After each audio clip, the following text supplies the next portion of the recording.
मित्रांनो आणि मैत्रिणींनो, अखिल भारतीय अवकाळी सुट्टी संघटनेच्या वतीने मी आपल्या सर्वांचं इथे मनपूर्वक स्वागत करते। आणि आजच्या या कार्यक्रमाचे दोन मुख्य हिरो ते म्हणजे आपले जिल्हाधिकारी आणि वेधशाळेचे अधिकारी इथे उपस्थित आहेत आणि त्यांचा सत्कार समारंभ एवढा पाऊस असताना सुद्धा आपण आयोजित केलाय, कारण की वेधशाळेने रेड अलर्ट जारी केला आणि आपल्या जिल्हाधिकाऱ्यांनी मागचं पुढचं सगळं विसरून जाऊन आपल्याला सुट्टी दिलेली आहे, म्हणून आपण त्यांचा सत्कार करणार आहोत। चला तर थेट जाऊया त्यांच्याकडे। काय ते वेधशाळेंचे अंदाज, दरवेळेला आम्ही सुट्टी दिल्यावरच यांचा अंदाज चुकीचा ठरतो।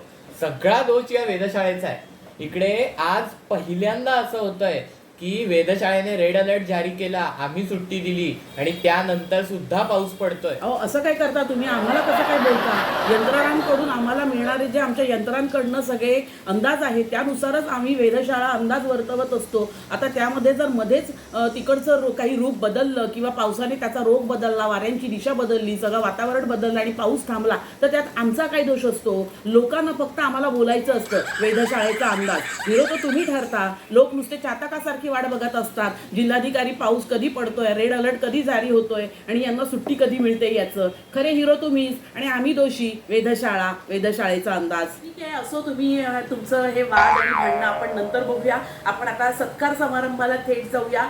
सुट्टी मिळाली आहे हे महत्त्वाचं आहे आणि रेड अलर्ट जारी करून सुट्टी मिळाल्यावर सुद्धा पाऊस पडतो हे सगळ्यात महत्त्वाचं आहे। टाळ्या मुलांनो, टाळ्या। अखिल भारतीय अवकाळी सुट्टी संघटनेच्या सगळ्या छात्यांमध्ये टाळ्या वाजवायचं। चला तर आपण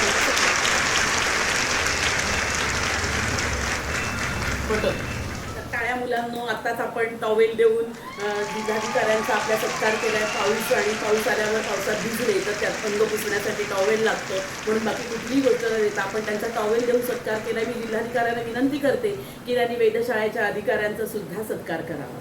हो कर।